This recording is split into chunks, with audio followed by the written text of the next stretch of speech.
బరువు తగ్గాలి అనుకున్నప్పుడు మనందరికీ వచ్చే మొదటి ప్రశ్న ఏ ఎక్సర్సైజ్ బెటర్? ఈరోజు ఆ పెద్ద డౌట్కి సమాధానం వెతుకుదాం. అవును, ఈ టాపిక్ వస్తే చాలు రకరకాల సలహాలు వస్తుంటాయి.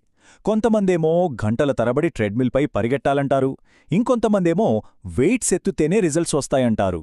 మరి ఇందులో నిజమెంత? సరే, ఈ చర్చలో మనమీ రెండు పద్ధతుల వనకున్న సైన్స్ ఏంటో చూద్దాం, ఫ్యాక్ట్స్ ఏం చెప్తున్నాయో తెలుసుకుందాం. అంటే ఇక్కడ మనం రెండు వేర్వేరు పద్ధతుల్ని పోలుస్తున్నామన్నమాట. ఒకటేమో వాకింగ్ లాంటి సింపుల్, రోజూ చేయగలిగే వర్కౌట్స్.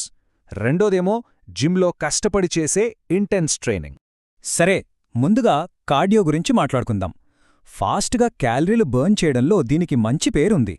కానీ అసలు కథ ఇక్కడితో అయిపోలేదు. చూడండి, కేవలం అరగంటలో ఇంటెన్స్ కార్డియో చేస్తే వెయిట్ ట్రైనింగ్ కన్నా దాదాపు డబల్ క్యాలరీలు బర్న్ అవుతాయి.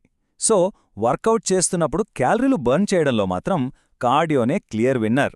అయితే కార్డియో అంటే కేవలం రన్నింగ్, సైక్లింగ్ మాత్రమే అనుకోకండి. మనం ఇంట్లో చేసుకునే గార్డెనింగ్, స్విమ్మింగ్, చివరికి ఇంట్లో పనులు చేసినా సరే క్యాలరీలు బర్న్ అవుతాయి.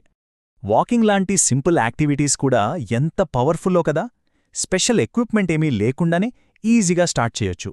జాయింట్స్ మీద పెద్దగా భారం ఉండదు, పైగా మన డైలీ రొటీన్లో ఈజీగా సెట్ అయిపోతుంది. ఓకే, ఇప్పుడు మన డిబేట్లోనే రెండో కంటెస్టెంట్ వెయిట్ ట్రైనింగ్ సంగతేంతో చూద్దాం. ఫ్యాట్ లాస్ విషయంలో దీని అప్రోచ్ పూర్తిగా డిఫరెంట్.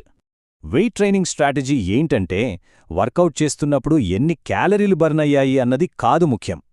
అసలు పాయింట్ ఏంటంటే మన బాడీని ఒక 24/7 క్యాలరీ బర్నింగ్ మెషీన్లా మార్చడం. అవును, మనం రెస్ట్ తీసుకుంటున్నప్పుడు కూడా resistance training main goal muscle build చేయడం. ఎందుకంటే మన మెటబాలిజంకి అసలైన ఇంజిన్స్ ఈ మజిల్సే. ఇక్కడే ఉంది అసలు మ్యాజిక్. ఫ్యాట్ కన్నా మజిల్స్ ఎక్కువ క్యాలరీలను బర్న్ చేస్తాయి మనం ఏమీ చేయకపోయినా సరే. దీన్నే ఆఫ్టర్ బర్న్ ఎఫెక్ట్ అంటారు. అంటే వర్కౌట్ అయిపోయిన చాలా గంటల వరకు కూడా మన బాడీ క్యాలరీలను బర్న్ చేస్తూనే ఉంటుంది. భలే ఉంది కదా. సో సింపుల్గా చెప్పాలంటే కార్డియో ఆ టైంలో ఎక్కువ క్యాలరీస్ బర్న్ చేయొచ్చు.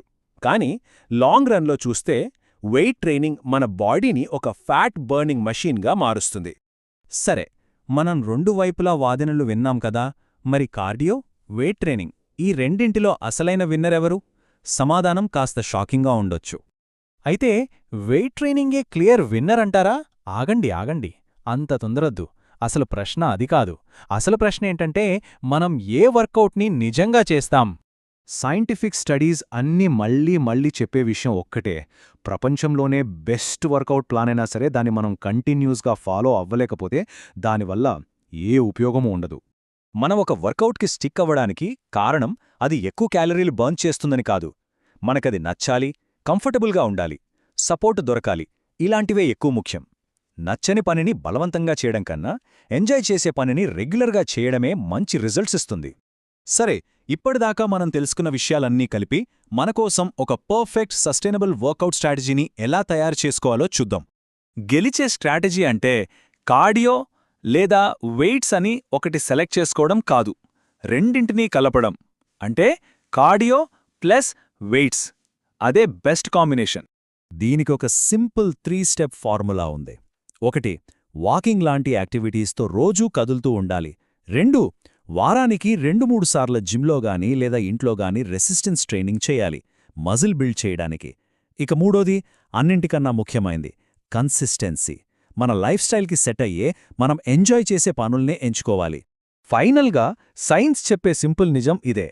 సక్సెస్కి అసలు సీక్రెట్ ఏంటంటే మనం నిజంగా ఎంజాయ్ చేసే, లాంగ్ టర్మ్లో కంటిన్యూ చేయగలిగే ఒక యాక్టివిటీని వెతుక్కోవడం.